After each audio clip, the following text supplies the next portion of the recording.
পরিমাণ অর্থ রাজকোষে জমা হয়ে যাওয়ার কথা ছিল, সেটা তো মানবে। সেটা যখন হয়নি তখন মন্ত্রীমশাইকে সেটা করতে হবে। মন্ত্রী মশাই কি অতটা দায়িত্বজ্ঞানহীন? কিভাবে কি করতে হবে উনি নিশ্চয়ই কিছু ভেবে রেখেছেন। তাহলেই তো আসল অনর্থ হবে। দেখেছেন তো মহারাজ, দেখেছেন সব কাজে এই গোপাল কেমন আগে থেকে ভাঙচি কেটে দেয়। না না গোপাল, তোমাকে কিন্তু এবার একটু সংযত হতে হবে। যেটা যার কাজ সেটা তাকে করতে দিতে হবে। আমি আর কি বলেছি মহারাজ, আমি তো শুধু বলছি অনর্থ হয়ে যাবে।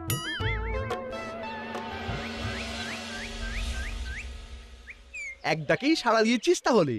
কিছু বলেন মন্ত্রী মশাই, আপনার ডাক শোনার জন্য তো আমরা একেবারে হাঁকুপাকু করি। সে যাই কর কর, তবে শোন, এবার সত্যি সত্যি খাজনা আদায়ের ব্যবস্থা করতে হবে।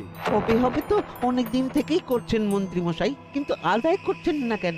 সাধে কি আর আহাম্মক বলি?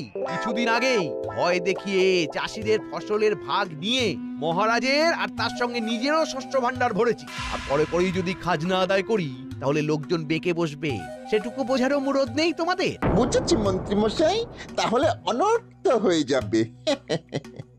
এখানেও অনর্থ। ওহ, এই অনর্থ কি আমার পিছু ছাড়বে না? কিন্তু আপনি যে কি কল খাটিয়েছেন সেটা তো বললেন না। আর এখনই বা খাজনা আদায়ের জন্য এত উঠে পড়ে লাগলেন কেন?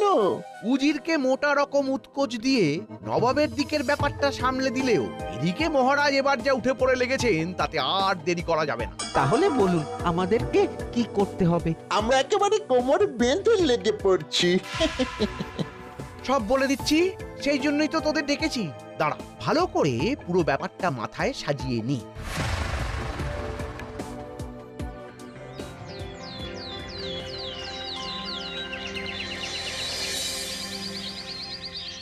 তুমি যে মাথার মধ্যে কি সাজাচ্ছ কে জানে, তবে যেমন যা সাজিয়েছ সেখান থেকে বলো দেখি রাজকোষের অবস্থা কেমন। হিসেব একেবারে পরিষ্কার মহারাজ।